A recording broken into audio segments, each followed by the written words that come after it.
Liewe vriende, ons teksgedeelte vanoggend is 4 kort versies uit Kolossense 3. Kolossense 3 vers 1. Aangesien julle saam met Christus uit die dood opgewek is, moet julle strewe na die dinge daarbo waar Christus is, waar hy aan die regterhand van God sit. Rig julle gedagtes op die dinge wat daarbo is, nie op die dinge wat op die aarde is nie.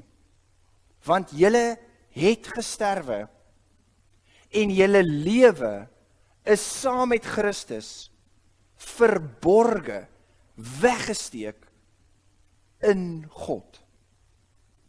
Wanneer Christus, wat julle lewe is, by sy wederkoms verskyn, sal julle ook saam met hom verskyn en in sy heerlikheid deel.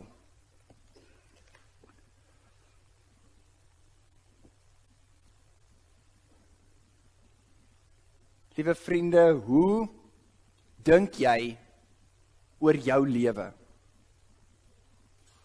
Hoe beoordeel jy jou lewe? Hoe weet jy of jou lewe 'n goeie en 'n mooi lewe is? Hoe weet jy of jou lewe die moeite werd is? En hoe dink jy ook oor die wêreld rondom jou? Hoe beoordeel ons die wêreld rondom ons? Hoe weet ons of hierdie wêreld 'n goeie en 'n mooi wêreld is?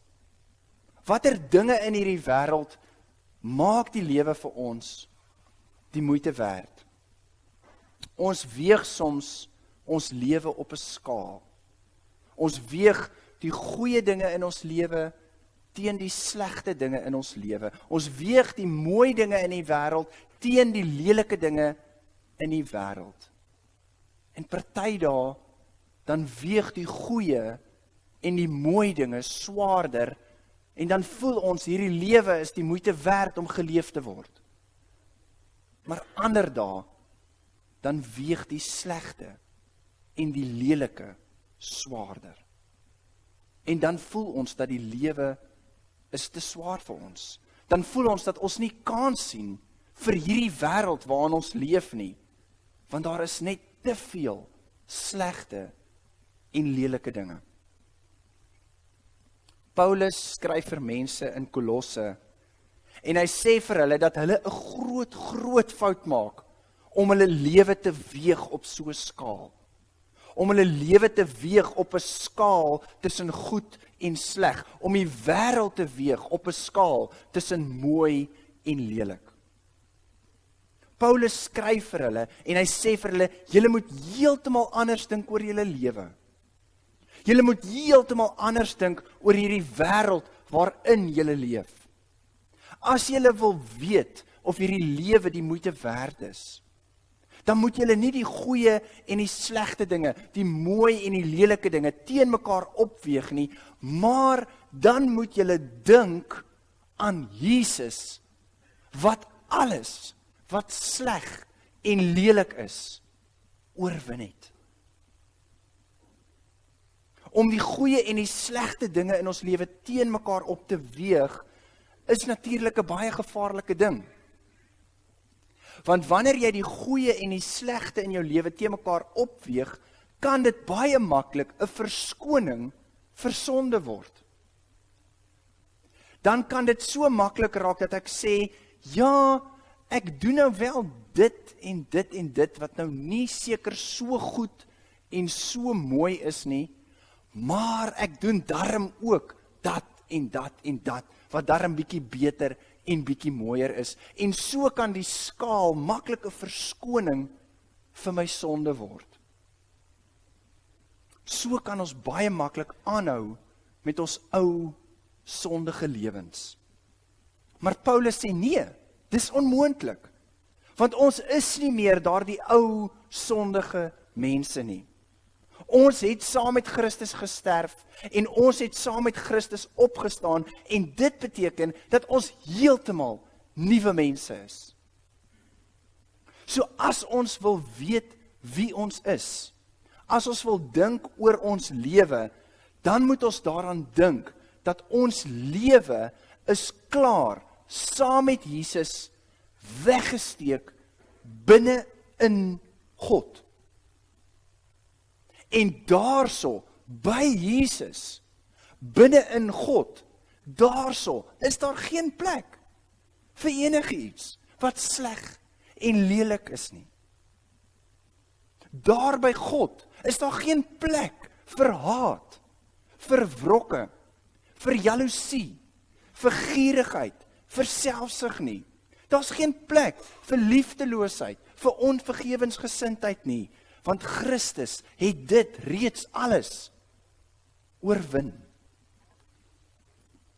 Dan in hoofstuk 3 gaan Paulus aan, om vir die gemeente te sê, dat hulle niks te doen moet hê, met enige iets, wat sleg en wat lelik in hierdie lewe is nie. Dat hulle alle dinge, wat ander mense kan seermaak, moet laat staan.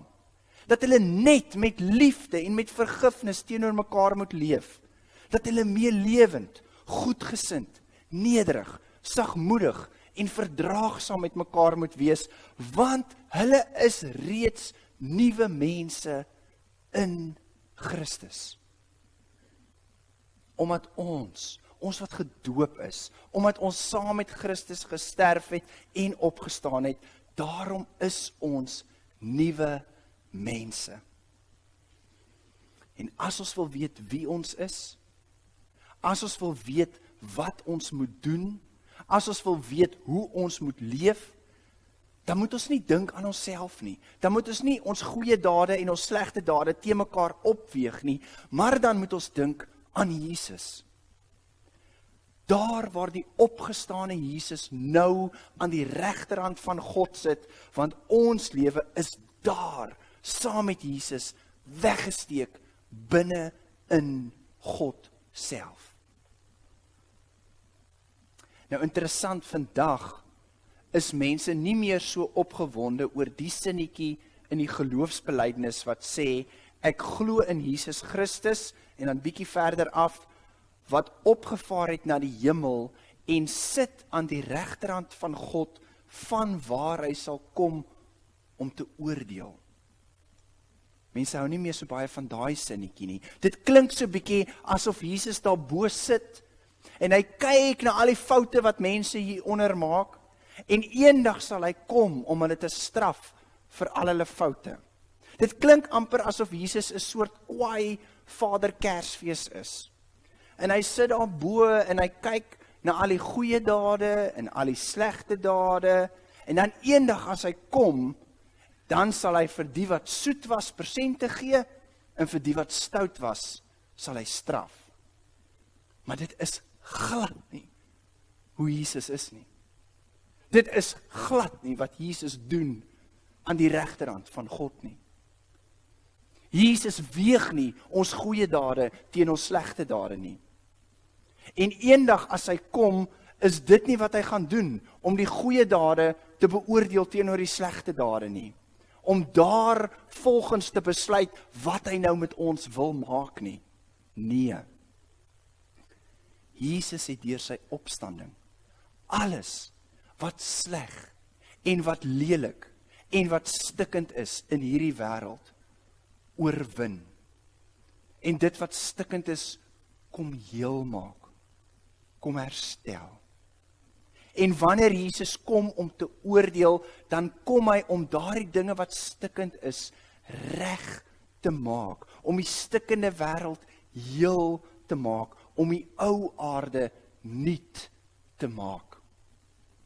Wanneer Christus kom om te oordeel, dan bring Christus die regspraak van God, die regmaak van God, waardeur hy alle slegte en lelike dinge in hierdie wêreld verwerp en vernietig, oordeel en oorwin.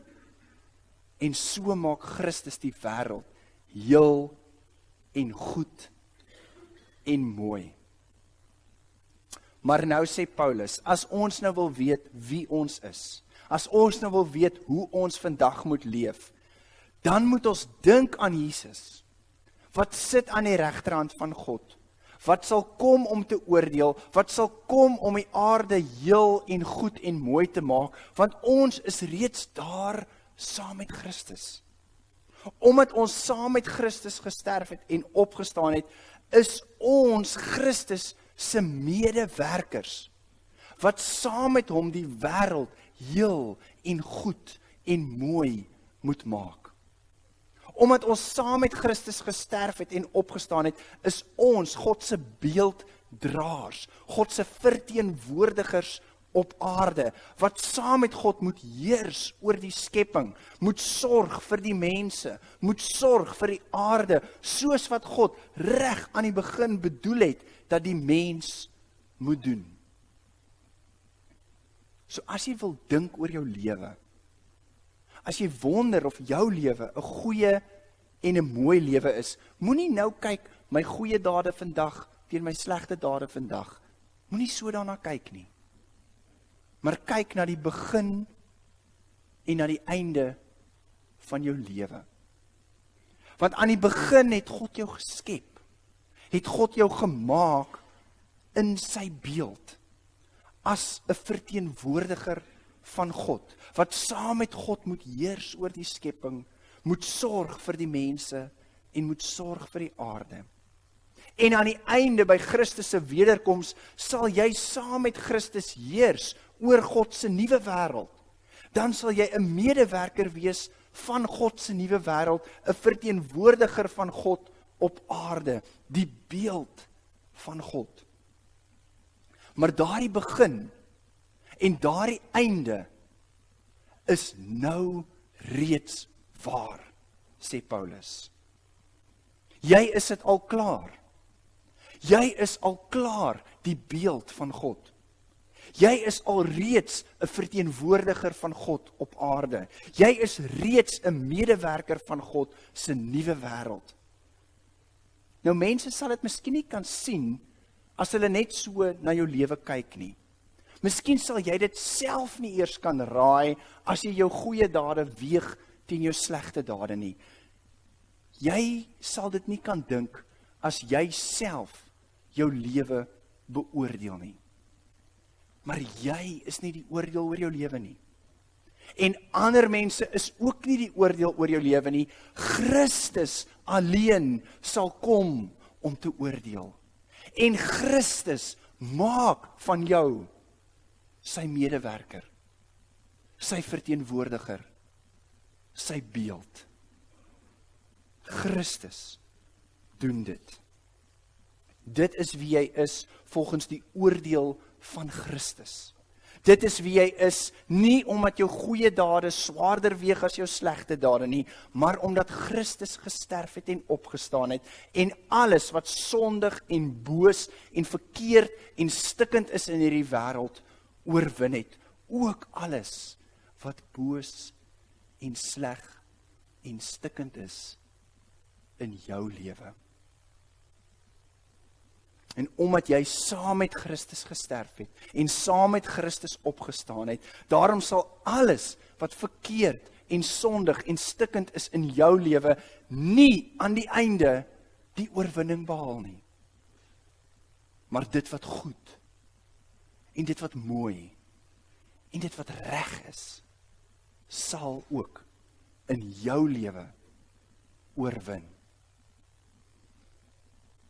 Omdat jy saam met Christus gesterf het en opgestaan het, omdat jou lewe saam met Christus weggesteek is binne in God, daarom is Christus jou begin en jou einde, jou alfa en omega. Christus maak van jou 'n beelddraer van God. Christus maak van jou 'n medewerker van God se nuwe wêreld. Christus oorwin alles wat sleg en lelik en stikkend is in jou lewe en maak van jou 'n nuwe mens. Hoe moes Paulus sy lewe beoordeel? Hoe moes Paulus oor sy lewe dink? Het Paulus 'n goeie en 'n mooi lewe geleef? Het sy lewe 'n verskil gemaak aan die wêreld? Het Paulus se lewe die wêreld 'n mooier en 'n beter plek gemaak. Wel, nie in sy eie oë nie. Nie as hy sy lewe self moes beoordeel nie. Terwyl Jesus op aarde was, wou Paulus niks weet van hierdie sogenaamde Messias, koning, leermeester nie. En toe mense nie wil ophou om oor hierdie Jesus te praat na sy kruisiging en sy dood nie, en hulle allerhande stories versprei dat Jesus uit die dood uit opgestaan het, het Paulus daardie mense vervolg en laat stenig. Totdat Paulus op 'n dag op die pad na Damaskus homself vasgeloop het in die opgestane Jesus. En Jesus vir hom gevra het, waarom vervolg jy my? En vir die res van sy lewe het Paulus getuig van die opgestane Christus. Maar teen die einde van sy lewe was die volgelinge van Christus maar nog steeds 'n klein groepie mense, groepies mense versprei oor die Romeinse ryk. Groepies mense wat verwerp word deur die Jode, mense wat gespot word deur die Grieke, mense wat onderdruk word deur die Romeinse ryk. So wat het Paulus nou eintlik met sy lewe bereik? Het Paulus 'n goeie en 'n mooi lewe geleef? Het Paulus die wêreld 'n mooier en 'n beter plek gemaak? Nie in sy eie oë nie. Definitief nie in die oë van ander nie. Nie as jy sy goeie dade moes weeg teen sy slegte dade nie. En tog, vanoggend, 2000 jaar later, lees so wat 2 biljoen mense reg oor die wêreld 'n briefie wat Paulus geskryf het vir 'n groepie mense in Kolosse. Want Paulus se lewe was saam met Christus weggesteek in God. Alles wat Jesus deur Paulus se lewe sou doen, was weggesteek in God. Paulus kon dit self nie sien nie. Hy kon self nie weet wat Jesus alles nog deur sy lewe gaan doen nie. Dit was verborge vir hom. Hy moes in die geloof daarin vashou, dat God ook sy swak en sondige lewe sou gebruik om sy nuwe wêreld te laat kom.